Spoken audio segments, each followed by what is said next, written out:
औज़ुबिल्लाहि मिनश शैतानि रजीम बिस्मिल्लाहिर्रहमानिर्रहीम। ऐं इनायत अली मलिक जीअं त असां सिंधी पढ़ूं पिया, सिंधी शाइर अदीब ग्रामर वग़ैरह पढ़ूं पिया। अॼु जो टॉपिक तमामु इंपॉर्टेंट आहे, तमामु बहितरीनु टॉपिक आहे। इन खे पढ़ण खां पहिरियां जेकॾहिं तव्हां चैनल ते नवां आहियो त चैनल खे सब्सक्राइब कयो, लाइक कयो ऐं अॻिते शेयर कयो। अचूं था डायरेक्ट टॉपिक ते। अॼु जो टॉपिक आहे अलामा आए काज़ी। इहो लंडन जो हिकु रेलवे प्लेटफॉर्म हुयो। इहो हेॾां पेज था खणूं, थोरो इंट्रस्टिंग स्टोरी नमूने टॉपिक आहे, सो इन खे थोरो स्टोरी नमूने ई ठाहियूं था। इहो लंडन जो हिकु रेलवे प्लेटफॉर्म हुयो। रेल गाॾी छुटण वारी हुई। मुसाफ़िर तकड़ में रेल गाॾी में चढ़ी रहिया। उन्हनि में ॿ ॼणा सिंध जा हुआ। उन्हनि मां हिकु ॼणो त सही गाॾी में चढ़ी पियो, ॿियो जेको आहे जेकी गाॾी मिलियसि उन में ई चढ़ी पियो। अंदरि पहुची छा ॾिसे त सॼी गाॾीअ में हिकिड़ी अकेली सुहिणी औरत वेठी आहे। सॼी गाॾीअ में हिकिड़ी अकेली सुहिणी छोकिरी वेठी हुई। गाॾी बि हलणु लॻी। हाणे छा करे, हू हिकदमि उन छोकिरीअ खे पुठी ॾी दरवाज़े ॾांहुं मुंहुं करे बीह रहियो। छाकाणि त संदसि ॻोठ में इहो, हिन जे ॻोठ में जेको आहे न, हिन जे ॻोठ में बि इहो रवाजु हूंदो त जॾहिं बि कंहिं घिटीअ में का औरत लॻंदी हुई तॾहिं उन्हनि जे अॻियां को बि ॿार या माई पासे पासे चवंदा हुआ ऐं मर्द माण्हू भित ॾांहुं मुंहुं करे बीह रहंदा हुआ। जेसि ताईं उहा औरत लॻे न वेंदी तेसि ताईं उहो ई बीठा हूंदा। अचूं त इहा जेकी अजनबी दोशीज़ा खेसि विहण लाइ घणो ई चवंदी रही, पर हुन खां रुॻो एतिरो ई अकियो, मां परदेसी आहियां। हाणे हीअ रुॻो सिर्फ़ु इहे लफ़्ज़ चए पियो, साण माफ़ु कजो, मां परदेसी आहियां, भुल में हिन गाॾी में चढ़ी पियो आहियां। ठीकु आहे, हीअ गाॾी जंहिंजी ॻाल्हि पियो करे, चएसि थो मां भुल में इन गाॾीअ में चढ़ी पियो आहियां। रेल बीहे त लही वेंदुसि। हिन जी उहा शराफ़त ऐं सादगी उन अजनबी दोशीज़ा जी में जाइ वरिती, माना हुनजी दिलि में जॻहि वठी छॾी। तव्हांखे ख़बर आहे उहा जेको आहे उहा परदेसी ऐं अजनबी दोशीज़ा केरु हुआ? उहो परदेसी जेको दोशीबा हो, जेको अजनबी हो, जंहिं गाॾीअ में ग़लति चढ़ियो, उहो हुयो अलामा आए काज़ी। ऐं उहा अजनबी दोशीबा माम अलीसा गेट्रो, ठीकु आहे, नालो थोरो ॾुखियो आहे, डोलिश हुई, जेका पोइ अमर अलीसा काज़ीअ जे नाले सां सिंध जे अलमी अदीबी हल्के में मशहूरु थी। उन हुस्न इत्फ़ाक़ के तुर्ती अलामा इक़बाल ऐं आए काज़ी साहब सां शादी जी इथ कई ऐं शादी कई। 1910 ते जर्मनी में हिन जी शादी थी। 1910 ईस्वी में जर्मनी। एलिसा डोलिश ऐं अलामा आए काज़ी जी किथे शादी थी?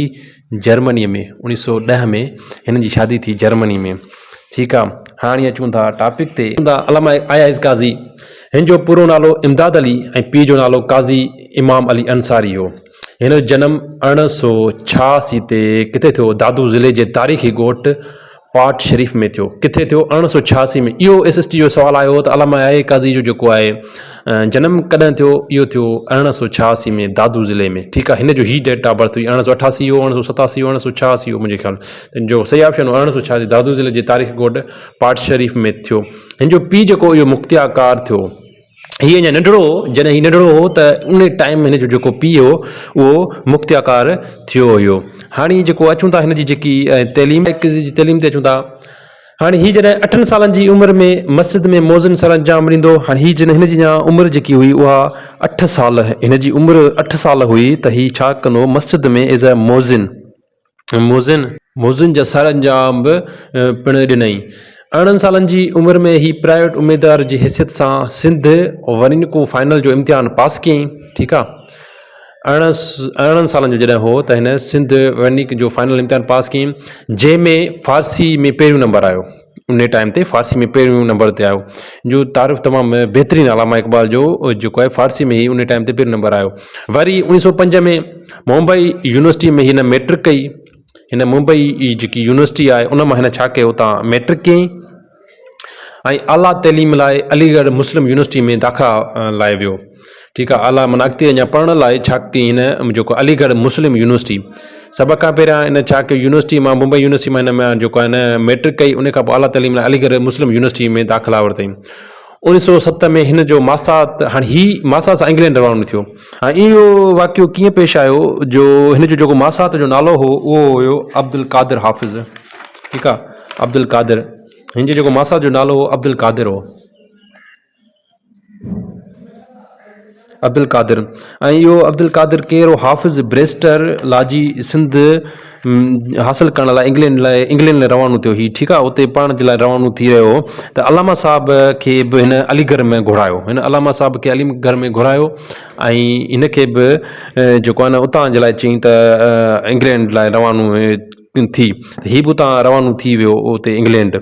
त उतां जेको आहे हिन हिते जीअं 1907 में हिन जे मासा सां गॾु इंग्लैंड रवानो थी वियो। लंडन में पहिरियों 1 साल इक़्तिसादी जो अभ्यास पास कयईं, ठीकु आहे। हिन लंडन में पहिरियों इक़्तिसादी जो जेको आहे न इम्तिहान पास कयईं। 2 साल लंडन स्कूल ऑफ इकोनॉमिक्स में दाख़िला मिलियसि, वरी 2 साल हिन उते लंडन में जॾहिं हो त दाख़िला मिलियसि।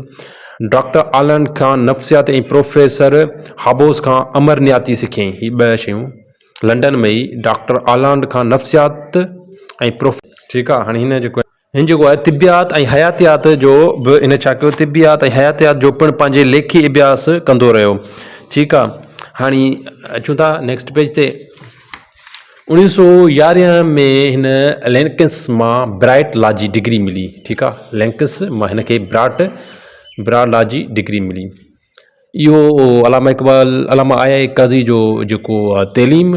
हाणे जो हिन जो पेशो जेको आहे 1919 में हिन छा कयो, सिंध में मुस्तक़बिल तौरु रहणु आयो। हीअ कॾहिं आयो, 1919 में सिंध में मुस्तक़बिल तौर ते रहणु आयो ऐं टंडे मोहम्मद खान में एज़ अ मजिस्ट्रेट मुक़ररु थियो। मजिस्ट्रेट जी हिनखे जॉब मिली, माना एज़ अ प्रोफेशन जेको पेशो हिनखे माना मिलियो, जेको हिनखे मजिस्ट्रेट जॉब मिली। 1919 जी ॻाल्हि आहे जॾहिं हीउ सिंध वापसि आयो ऐं हिनखे टंडे मोहम्मद खान में मजिस्ट्रेट मिली। पोइ हीउ हैदराबाद में एज़ अ सब जज हो, हैदराबाद में हीउ सब जज थी रहियो, ठीकु आहे। खैरपुर मीरस में उन मां ई माना हिनखे प्रमोशन मिली अॻिते। उन मां ई खैरपुर मीरस में सेशन जज जे उहिदे ते 10 सालनि लाइ मुक़ररु थियो वियो। हाणे पर हिन 2 सालनि खां पोइ इस्तीफ़ा ॾिनी ऐं लंडन हलियो वियो। छो इन जेको इन शइ ते इस्तीफ़ा ॾिनी, हिन ही जेको आहे रियासत जा जेके कुझु मामला हुआ ही न पियो चाहे त माना उहे मुदाख़लत कनि असांजी जॉब में। सो रियासत इख़्तियारकार जी मुदाख़लत सबबु हिन छा कयो, 2 सालनि खां पोइ उन सेशन जज तां इन उहिदे तां जेको आहे इस्तीफ़ा ॾिनो। इहो थोरो हिन जो पेशो हुयो। अञा वधीक अलामा आहे काज़ी खे असां पढ़ूं था। लंडन में इस्लाम जी तबलीग लाइ मर्कज़ क़ाइमु कयईं। हाणे उन खां पोइ इस्तीफ़ा ॾियण खां पोइ इस्तीफ़ा ॾेई वरी उहो हलियो वियो लंडन। वरी लंडन में उते जेको आहे छा कयो, लंडन में इस्लाम जी तबलीग लाइ मर्कज़ क़ाइमु कयईं। हिन छा कयो, लंडन में हिकिड़ी इस्लामी जेको आहे न उन जी तबलीग लाइ हिकिड़ो मर्कज़ क़ाइमु कयईं, जंहिंखे जमायतुल मुस्लिमीन, हिनखे छा चइबो आहे, जमायतुल मुस्लिमीन नाले हिकु जमायत हलाइण लॻी, ठीकु आहे। हिनखे जमायतुल मुस्लिमीन जेकी न तबलीग शुरू कई उनखे केरु पियो हलाए, जमायतुल मुस्लिमीन नाले हिकु जमायत हलाइण लॻी। स्कूल ऑफ आर्टल स्टैंडर्ड्स में सिंधी पढ़ाइणु शुरू कयईं। हिन हिकिड़ो स्कूल हुयो, ठीकु आहे। ओरिएंटल स्टडीज़ में हिन छा कयो, उते सिंधी पढ़ाइणु लॻो। पोइट्री सोसाइटी ऑफ इंग्लैंड जो नायब सदर रहियो। उते ई जेको आहे पोइट्री सोसाइटी ऑफ इंग्लैंड जो हिकु नायब सदर बि रहियो ऐं फिलासॉफिकल सोसाइटी ऑफ इंग्लैंड जो ताहयात मेंबर बि रही चुको आहे, ठीकु आहे। फिलासॉफिकल सोसाइटी ऑफ इंग्लैंड जो ताहयात मेंबर ही रही चुको आहे। ऐं जेको आहे 1924 में हिन लंडन मां मोटी जनाहा कोर्स कराची मस्जिद में पेश इमाम थी जुमे जो ख़ुतबो पढ़ंदो हुयो। 1924 में लंडन मां मोटी अची वरी जॾहिं लंडन वियो वरी उतां मोटी आयो, पोइ उते अची छा कयईं, हिन जेको आहे न कराची कोर्स में मस्जिद में एज़ अ पेश इमाम ऐं जुमे जो ख़ुतबो ॾींदो हुयो। हाणे हिन जो जेको जुमे जो जेको ख़ुतबो हूंदो, माना जेको जुमे जो जेको ख़ुतबो ॾींदो हो त हिन जे जेके ख़ुतबे में संदसि ख़ुतबे ॿुधण लाइ आलम, उस्ताद, थोरे नौजवान शागिर्द बि हिन जो ख़ुतबो ॿुधण ईंदा हुआ, अलामा आया काज़ी जो उते।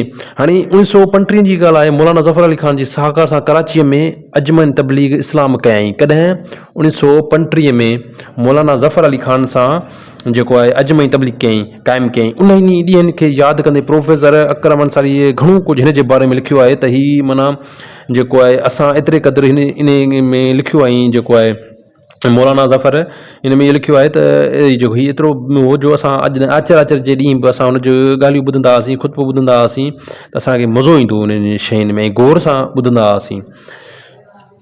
अचूं था अॻिते। हिन जो ज़िक्र ऐं फ़िक्र जो महूर क़ुरान शरीफ़ हुयो। हिन जो ज़िक्र ऐं फ़िक्र जो जेको महूर हो उहो क़ुरान शरीफ़ हो। अच्छा, जेको अलामा आया का साहब जो मुतालो ॾाढो वसी हो, मज़हब, साइंस, फ़लसफ़ी, अदब, शाइरी, आर्ट, तारीख़ ऐं जेको आहे न लिगत, नफ़्सियाती ऐं ॿियूं घणियूं कुझु माना संदसि गहरी नज़र हुई हिनजी घणनि शयुनि में तमामु घणी गहरी नज़र हुई। ज़िक्र ऐं फ़िक्र जो मौर क़ुर शरीफ़ हो, छो त हीअ जेको आहे न क़ुर शरीफ़ हिकु सॼी इंसान ज़ात लाइ हिकु हिदायत जो सच सॾींदा हुआ। क़ुर शरीफ़ खां पोइ अलामा काज़ी साहब जो वॾे में वॾो जेको माख़ाज़ हो उहो शाह जो रिसालो हो। अलामा साहब जो जेको वॾे में वॾो माख़ाज़ हो छा हो, शाह जो रिसालो हुयो। शाह जी चूंडनि बेतनि जी अंग्रेज़ी किताबनि जो महाग पिणु लिखियो अथसि। हिन जो अंग्रेज़ी जेको आहे किताब जो महाग बि पिणु हिन शाह जे रिसाल मां लिखियो आहे। अचूं था जेको आहे कुझु आख़िरी जेको आहे स्टेप में ज़िंदगी जे आख़िरी स्टेप में अलामा छा कयो, सिंध यूनिवर्सिटी जी ॻाल्हि आहे। 1951 में हिन सिंध यूनिवर्सिटी जो वाइस चांसलर थियो। हीअ कॾहिं थियो 1951 में। हाणे जेको आहे हीअ जॾहिं वाइस चांसलर थियो यूनिवर्सिटी जो, त हिनजी तॾहिं उन टाइम ते उमिरि हुई जेकी 65 सालनि जी उमिरि हुई।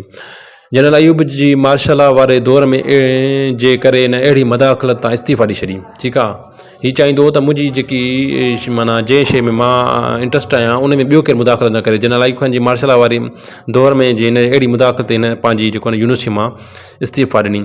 13 अप्रैल 1968 ते अलामा काज़ी जेको आहे वफ़ात कई आहे।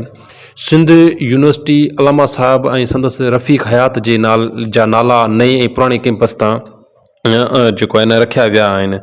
जेको सिंध यूनिवर्सिटी जो जेको कैंपस हुयो अलामा साहब ऐं संदसि रफ़ीक हयात जे नाले सां। ऐं रफ़ीक हयात केरु हुयो?